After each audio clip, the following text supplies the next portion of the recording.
ní kò sí jagunjagun náà kò mà sọ́lọ́ paná kò dẹ̀ sí jagunjagun náà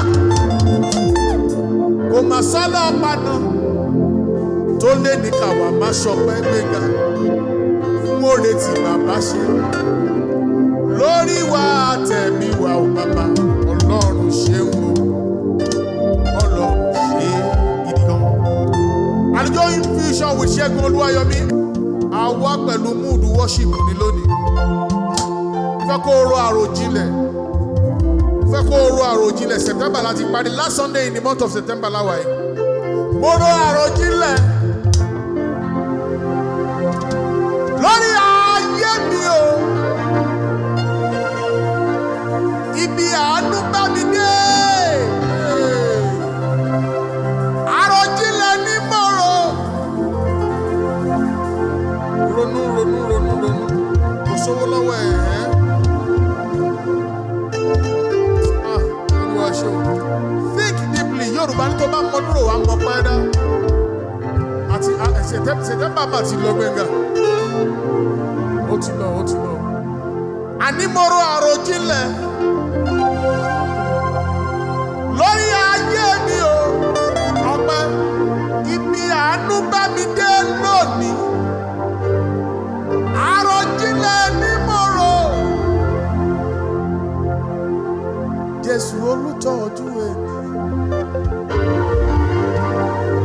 Sára rẹ̀ máa rè. Bàbá olùtọ́jú ènìyàn. Sára rẹ̀ máa tẹ̀ rẹ̀. Ọlọ́run tó ń tọ́jú wa tí ò gbowó tí ò gbòbì lọ́wọ́ wa. Ọlọ́run tí ì jẹun kankan àfi ọpẹ́. Jésù olùtọ́jú ènìyàn. Sára rẹ̀ máa tẹ̀ rẹ̀. Bàbá olùtọ́jú ènìyàn. Sára rẹ̀ máa tẹ̀ rẹ̀. Ẹ jẹ́ ká fi nínú dídùn yìn Olúwa olóore. Àánú rẹ̀ yóò wà títí láé. Lódodo dájúdájú. Lódodo dájúdájú. Olúwa mojúbà rẹ̀ ìbà. Ó ṣe àyè. Olúwa mojúbà rẹ̀. Ológo dídán ẹlẹ́rù nìyí. Olúwa mojúbà rẹ̀. Àyè ọpẹ́ tún yọ lónìí. Sórí bó ṣe ń gbọ́ mi yẹn tó ń wò mí lórí Orísun. A wà lórí Facebook báyìí o. A wà lórí gbogbo social media wa. Segun Oluwayomi on Facebook. Segun Oluwayomi TV on YouTube. On TikTok at Segun Oluwayomi. On Instagram at Segun_Oluwayomi. Hallelujah o, hallelujah. Hallelujah o, ẹ̀yin Jésù lógo. Àwa jogún ikú látọ̀dọ̀ Ádámù. Àwa sì rí iye o lọ́dọ̀ Jésù Olúwa. Hallelujah o. Hallelujah. If you don't know what to praise the Lord for, please praise the Lord for me. If you don't know what to praise the Lord for, please praise the Lord for us. Oh, bá mọ̀ nǹkan tó fẹ́ dúpẹ́ fún àwa tá à ń dá Ọlọ́run lára yá. Dúpẹ́ fún wa. Because àwọn aláìmoore ló pọ̀ jù nínú àwọn èèyàn tí Ọlọ́run dá. Oliver Twist. Aláìmoore ló pọ̀ jù nínú àwọn èèyàn tí Ọlọ́run dá. Ungrateful set of people are plenty these days. Ó mọ bí a ṣe ń dúpẹ́. Ó kọ̀ ló pé kó sùn kó jí. Normal, it's not normal. Even the way I am talking now is not normal. Vocal cord kan wà bí tẹ́lómi ti bàjẹ́ kò lè sọ̀rọ̀. But ìwọ ń sọ̀rọ̀, ìwọ ń jẹun fúnra rẹ̀, àwọn kan ò lè jẹun fúnra, àwọn kan ò ní taste bud. Àwọn kan ò mọ̀ tó ń jẹ́ bá dùn àbí tí kò dùn. Àánú ni. Ṣé gbẹ̀ngà? Praise the Lord for me. If you don't know what to praise the Lord for, please praise the Lord for me. Tó o bá mọ tó fẹ́ dúpẹ́ fún ọ̀gá ilé-iṣẹ́ Orísun Fẹ́mi Adéríbigbé. Dúpẹ́ fún gbogbo àwọn tó ń bá a ṣiṣẹ́. Àánú ni Olúwa ṣe. Bó ṣe ń wò mí lórí Orísun yẹn. And for everybody watching me on all my social media platforms, on Orísun social media platforms, raise your hand to the Kingmaker and celebrate God. Celebrate God. This is the last Sunday in the month of September. October là ń wò wájú yẹn. October là ń wò wájú yẹn.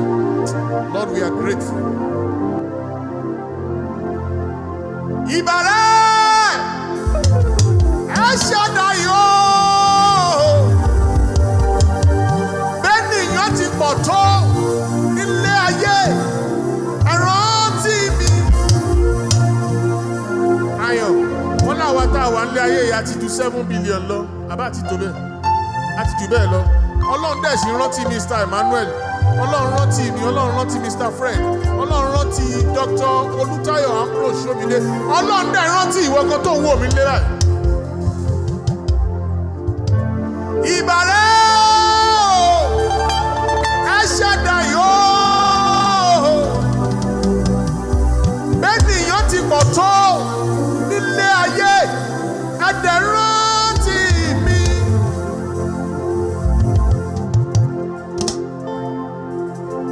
Play.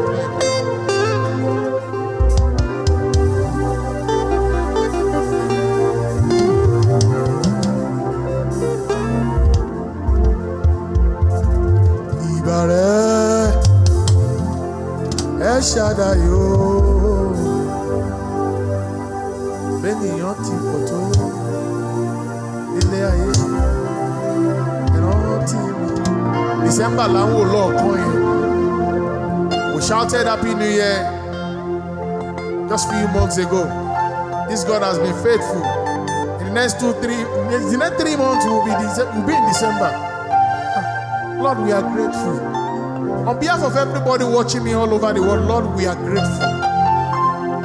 Atenti o mọpẹ́ dá. On behalf of ungrateful people all over the world, Lord, we are grateful.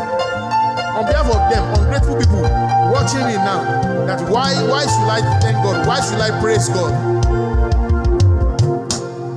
Amen. Now imagine we are loading credit into our body the same way we load into our phone to talk. Kó tó lè sọ̀rọ̀ wá load credit sí àgọ́ ara ẹ̀. Dangote kò lówó credit tó fi ń sọ̀rọ̀. Ọlọ́run ti fún wa ní gbogbo àwọn nǹkan wọ̀nyí lọ́fẹ̀ẹ́. Ọlọ́run tí ò jẹ́ kí ẹ̀yà ara tiẹ̀ ó daṣẹ́lẹ̀, tí ò jẹ́ kí ẹ̀yà ara mi ó daṣẹ́lẹ̀.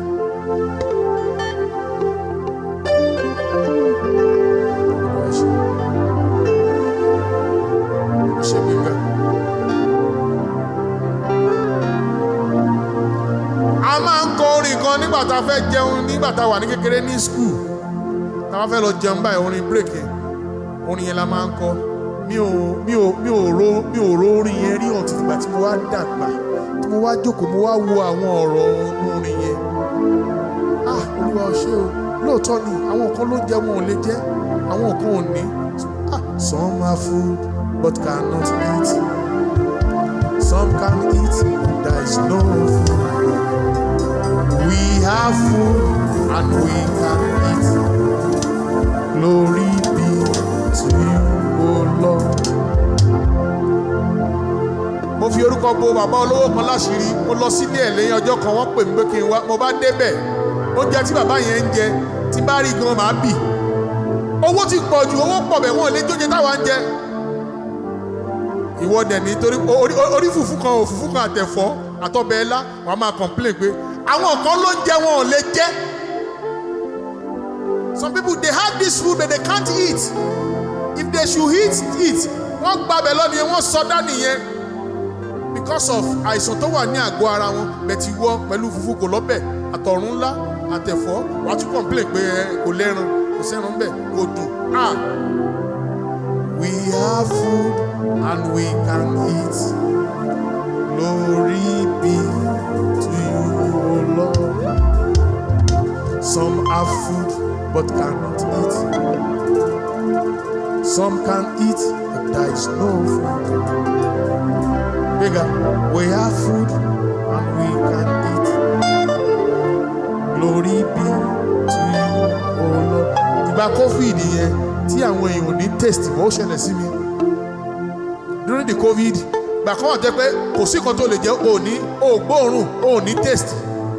Wọ́n pe àwọn tí wọ́n ní taste bud wàhálà ńlá gidi nìyẹn o. Olúwa ṣe. Lord, we are grateful. What are you grateful for? What are you grateful for? Gbogbo gbala máa ń jó, a máa ń fò sókè tẹ̀tí. I just want you to think about the goodness of God today. Ronú. What are you grateful for? What are you grateful for? Olúwa ṣe.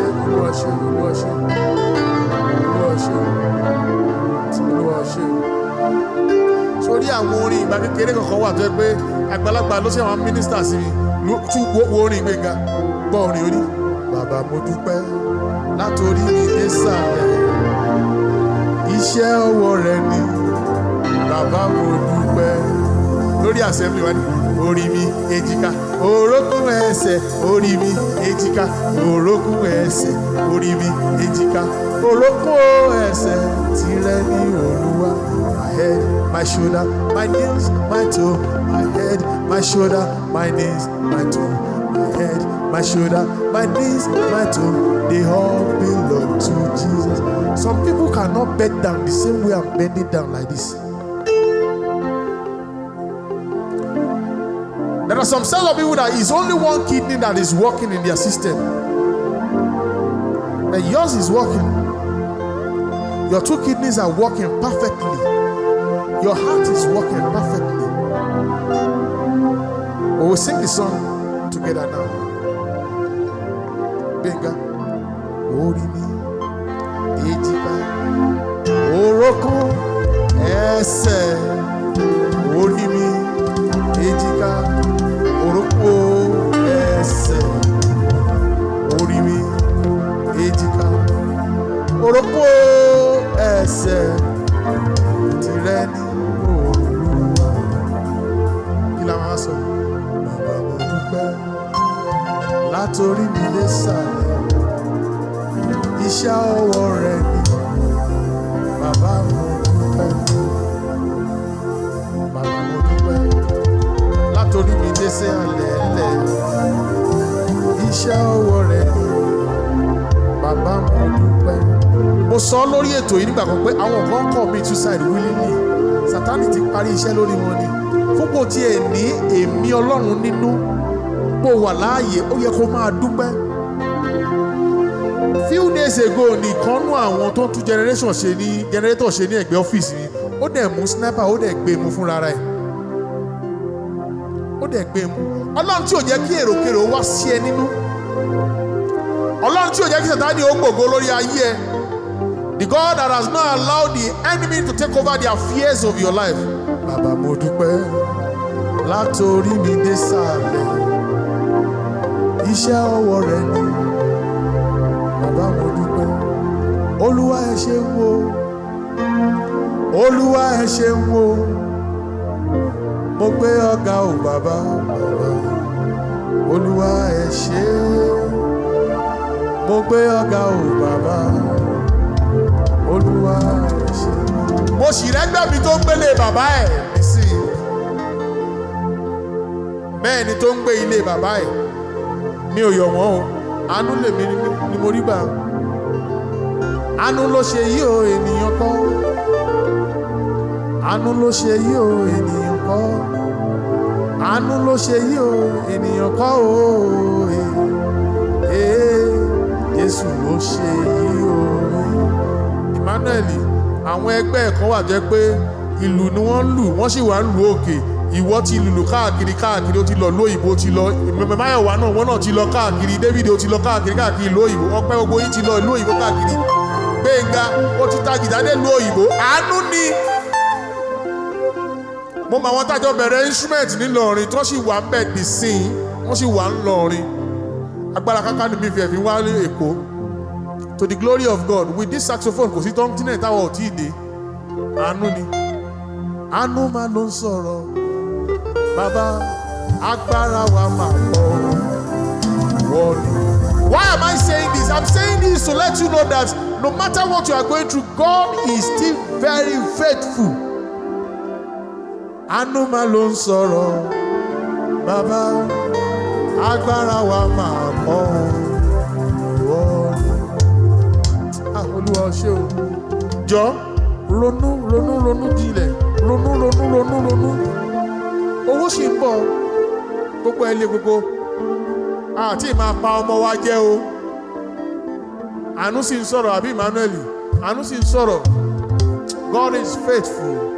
For those of you watching us at home, ẹ̀yin tẹ́ ń wò wá lórí Orísun and all our social media platforms, you have every reason to thank God. This is the last Sunday in the month of September. Last Sunday in the month of September, God has been so faithful. God has been so faithful.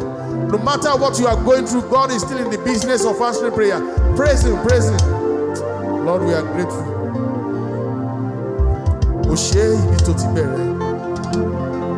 O ṣé ibi tó bá dé. A dúpẹ́ o, Jésù. Ibi tẹ́ mú wa lọ. Maybe the man gbé kí ni èsì gbèsè.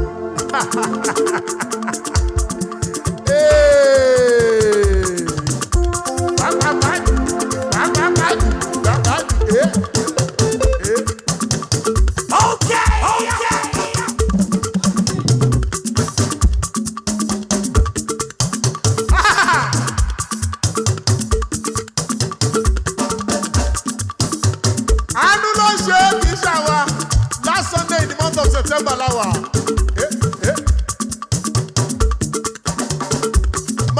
sọ́tún máa jó sósì orí ọpẹ́ ń gapá àánú ló sọ̀rọ̀ Olúwa ṣe.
Jésù ga o, hallelujah.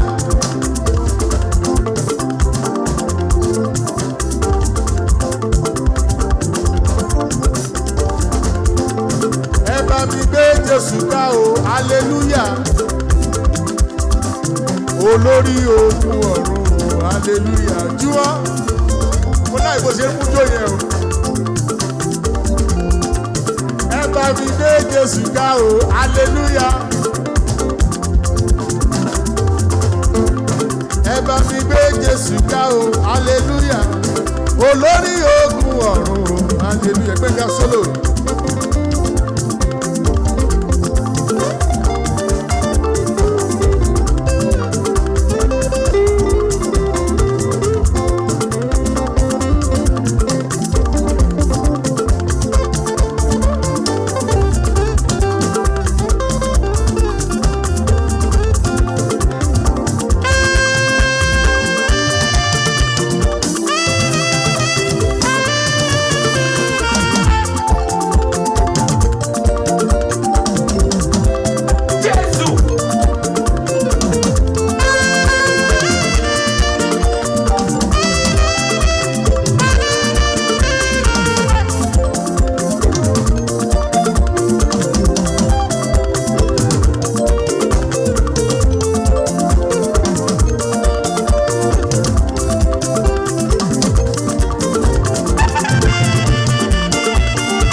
Adébáyọ̀ Ambro Ṣóyìndé bàbá mi ẹ̀gbọ́n mi ẹ ṣé o.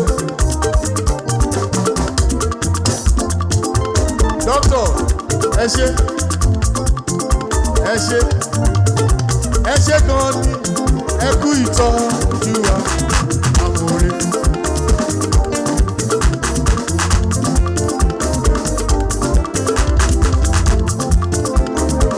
Ẹ ṣé gan ni ẹ kú ìtọ́jú wa everywhere.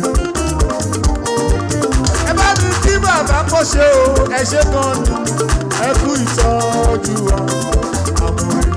Ayérayé ẹ ṣé o ẹ kú ìtọ́jú wa àmọ̀rẹ́. Ó ṣe é gbéga ó ṣe ẹ wálé lórí rédíò ó jẹ́ máa dúpẹ́ last Sunday ló máa wà nínú September àánú ló ṣe yìí kì í ṣe èèyàn bẹ́ẹ̀ ni ọ̀pọ̀ ẹgbẹ́ mi wà ní mọ́túárì ọ̀pọ̀ ẹgbẹ́ mi wà ní àjálẹ̀ ibi tó kidnap wọn sí ọ̀pọ̀ ẹgbẹ́ mi wà nílé ìwòsàn ọ̀pọ̀ ẹgbẹ́ mi ti kú ọ̀pọ̀ ẹgbẹ́ mi ló lówó lọ́wọ́ tó ya wèrè ó máa ṣe ọlọ́run ayọ̀.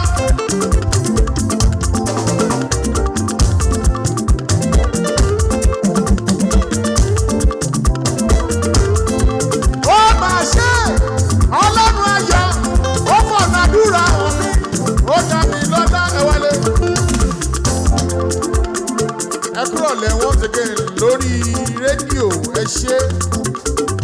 Thank you for joining us today. Lórí rédíò yẹn ìwọ máa jó máa yọ̀ tiẹ̀ o. Mo mọ̀ pé Ọlọ́run ṣe ìyanu ayé yín. Ọlọ́run ṣe. Kí ló ṣẹlẹ̀ lórí rédíò? Mr. Matthew, orúkọ Jésù ti dùn tó.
ni ẹni bá mọ̀re Jésù kó bá mi gbé ga.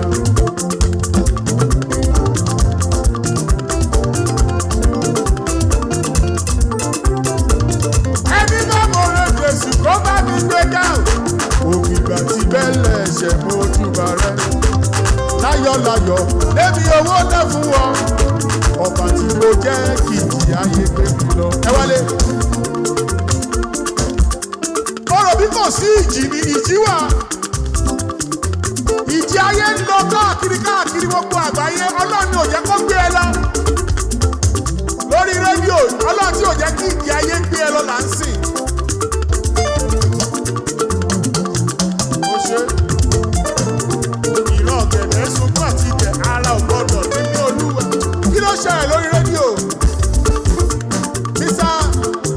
Mr. Samson ó mú mi wà láyé.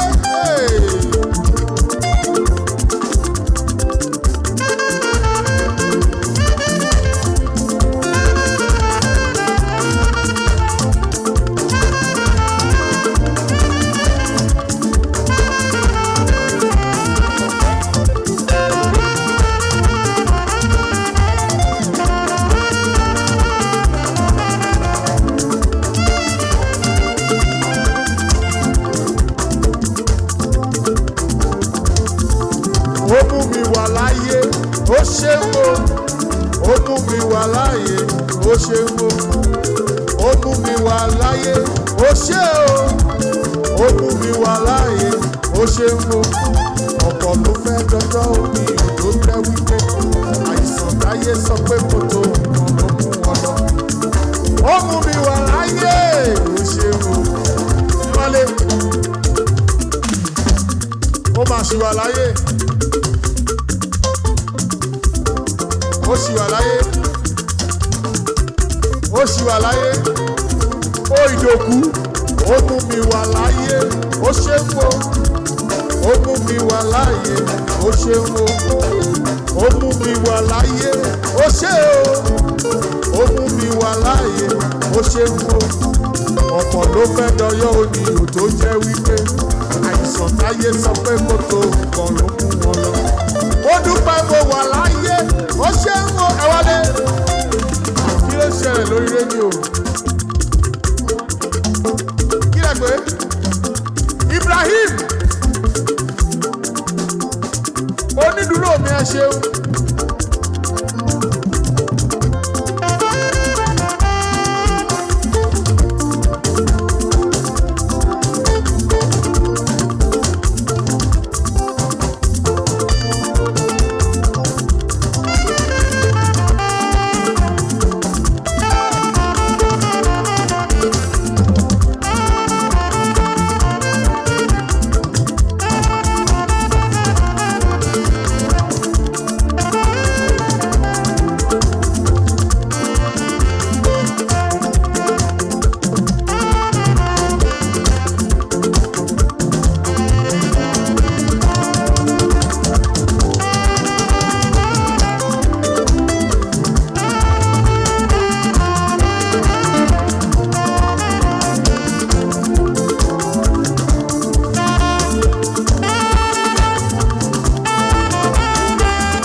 méje o.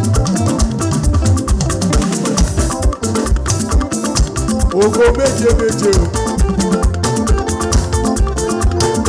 Hallelujah méje méje. Àgbéga. Ògo méje méje o. Ọlọ́run hallelujah méje méje.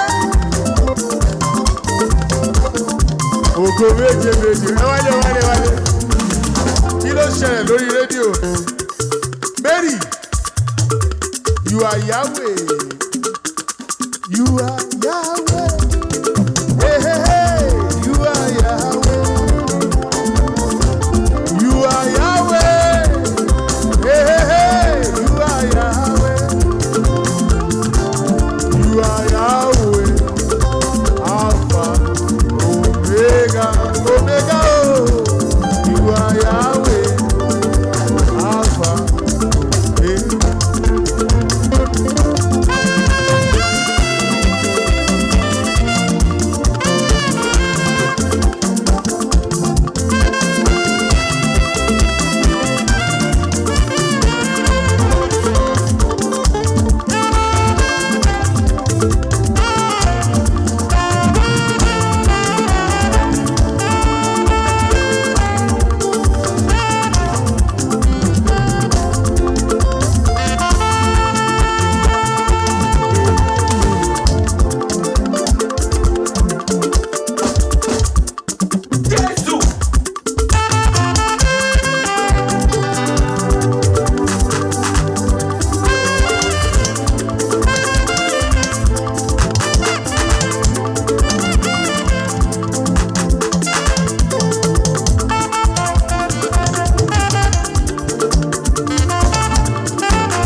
Mo jẹ bàbá lọ́pẹ́ lọ.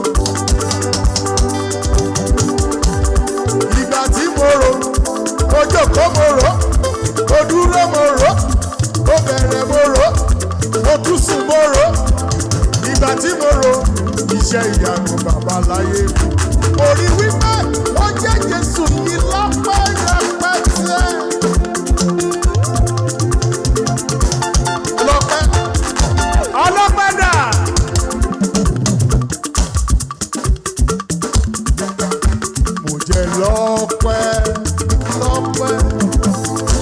Lọ́pẹ́.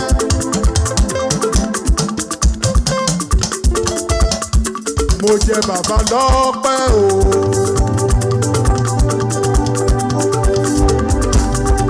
Ìgbà tí mo rò iṣẹ́ ìyá bàbá láyé rí wípé ó jẹ́ Jésù lọ́pẹ́. Ẹ̀yin ni Olúwa, Jèhófà, ẹ̀yin ni Olúwa, ọba tiwa. Ẹ̀yin ni Olúwa, ẹ̀yin lolúwa o. Ẹ̀yin ni Olúwa, ẹ̀yin ni Olúwa, Jèhófà, ẹ̀yin ni Olúwa. Bẹ́ẹ̀ ló ní wọ́n kàdúrà oore rẹ, bàbá mi. Ẹ̀yin ni Olúwa, arúgbó ọjọ́ ẹ̀ṣẹ̀, ẹ̀yin ni Olúwa. Ẹ wọlé. Ọba lẹ ó máa jẹ́.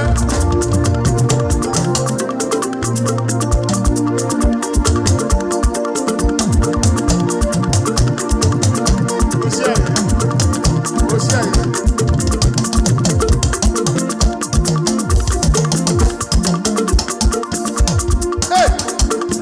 Ọba lẹ ó máa jẹ́. Bẹ́ẹ̀ni. Ọba lẹ ó máa jẹ́. Dáfídì. Ọba lẹ ó máa jẹ́. Ọba tá a pè tó ń fi iná dáhùn. Ọba lẹ ó máa jẹ́. Eléjì kò ń paròyé arúgbó ọjọ́ abẹ́tìlú kára wọn bí ajere òrán kan ní sẹ́fọ̀yà tí ojú kan lù kọ̀ọ̀kan pàmò òkan ya abẹ́tìlú kára wọn bí ajere ọba mọ́ni ọba dẹ́ni ọba pàdé ọba ṣe ní abájí lágbàtà. Arúgbó ọjọ́ abẹ́tìlú kára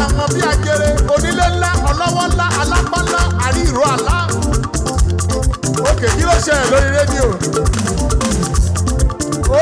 Olúwakẹ́mi lóyìnbó. A ọpẹ́ ló yẹ.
For those of you listening to us on all our social media platforms,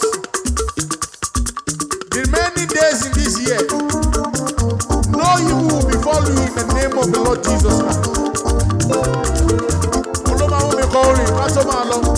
Mo fọwọ́ sọ̀yà lórúkọ Jésù, ayọ̀ tèmi yóò fi ná ọdún yìí já.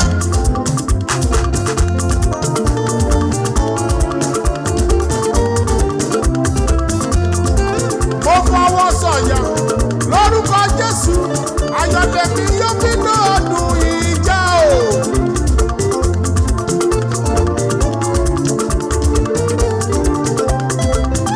Ẹ wálé. Àní pẹ́ máa lọ nísìn. Sórí, mo fẹ́ kó béèrè ohun kan lọ́wọ́ Ọlọ́run ká tó wọ oṣù kẹwàá, October, oṣù òmìnira. Mo fẹ́ kó béèrè kankan lọ́wọ́ Ọlọ́run, one thing, just request one thing from God. Mo wẹ̀ ní tẹ́ ń gbọ́ mi lórí rédíò. Béèrè ohun kan lọ́wọ́ Ọlọ́run oṣù kẹwàá tá à ń wò yìí. Ọlọ́run láti ṣe kinní yẹn. Béèrè lọ́wọ́ Ọlọ́run. Gbogbo ẹ̀yin tẹ́ wà lórí Orísun náà ẹ máa béèrè. Lórí social media ẹ béèrè náà. Ẹ béèrè ohun kan lọ́wọ́ Ọlọ́run alààyè ká tó máa lọ. Olúwa o mọ nǹkan tí mò ń fẹ́ o, Olúwa ṣe fún mi o, ṣàánú o, ẹ̀dùn ọkàn mi ó mọ Ọlọ́run àánú, mo ti sọ ní kọ̀kọ̀, mo ń sọ ní gbàgbọ́, Olúwa ṣàánú mi. Béèrè tiẹ̀ má wò mí o, máa béèrè lọ́wọ́ Ọlọ́run ohun kan tí o fẹ́ kí Ọlọ́run kó ṣe fún ẹ. Ká tó wọnú oṣù kẹwàá yìí máa béèrè. Àánú ni o, Olúwa ṣe fún mi o, ṣàánú mi ní gbogbo ọ̀nà, lórí àwọn ọmọ, lórí aya, lórí àwọn ẹlẹgbẹ́ mi tó wà níbí, Olúwa ṣàánú fún wa o, Olúwa ṣàánú, Olúwa ṣàánú. Olúwa ṣàánú, Olúwa ṣàánú, Olúwa ṣàánú, Olúwa ṣàánú, Olúwa ṣàánú, Olúwa ṣàánú. Béèrè lọ́wọ́ Ọlọ́run, béèrè. Àní pẹ́ máa lọ béèrè lọ́wọ́ Ọlọ́run. Béèrè, Ọlọ́run tí a ń sìn ń gbọ́ àdúrà. Ọlọ́run tó ń dá àdúrà là ń sìn. Ẹ béèrè lọ́wọ́ Ọlọ́run, ẹ béèrè. O ti ń yin Ọlọ́run látara o ti ń sin Ọlọ́run. Béèrè lọ́wọ́ Ọlọ́run ohun kan ṣoṣo má béèrè ohun kékeré, ohun ńlá kan tó tóbi tí o mọ̀ pé kò sẹ́ni tó lè ṣe àfi Ọlọ́run. Béèrè lọ́wọ́ Ọlọ́run, béèrè lọ́wọ́ Ọlọ́run, béèrè lọ́wọ́ Ọlọ́run, máa béèrè, máa béèrè, máa béèrè, máa béèrè. Olúwa o, Olúwa o, àánú ni o, àánú ni o, àánú ní gbogbo ọ̀nà mi. Sure mercy of David, that is what I want, O Lord. Sure mercy, sure mercy. Àánú, àánú, àánú, àánú, àánú, àánú, àánú, àánú, àánú, àánú, àánú la béèrè o. Gbọ́ àdúrà wa lórúkọ Jésù Olúwa wa. Àdá ọpẹ́ padà sọ́dọ̀ ẹni tó ọpẹ́. Àdá ọpẹ́ padà.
Tó máa lọ wá ní Olúwa mo máa ń fẹ́ oore pàtàkì. Olúwa mo máa ń fẹ́ oore pàtàkì. Pàṣẹ fẹ́nìyàn pàtàkì, wọ́n ṣe mí lóore pàtàkì. Kọrin yẹn kó tó máa lọ. Olúwa mo máa ń fẹ́ oore pàtàkì. Olúwa o, mo ń fẹ́ oore pàtàkì. Oṣù kẹwàá tí mo wò yìí, pàṣẹ fẹ́nìyàn pàtàkì kí wọ́n ṣe mí lóore pàtàkì. Thank you for joining us. Thank you. Happy New Month in advance. I will see you in October. Thanksgiving mode ní next week o. À ń gbé ìránṣẹ́ Ọlọ́run kan bọ̀ tó ó máa bá wa kọrin dáadáa. Every Thanksgiving la máa gbéyàn wá nísìn. Bẹ́ẹ̀ ni ayérayé ló ń ṣe o, kì í ṣàwa o. See you next week by God's grace. Ó dàbọ̀.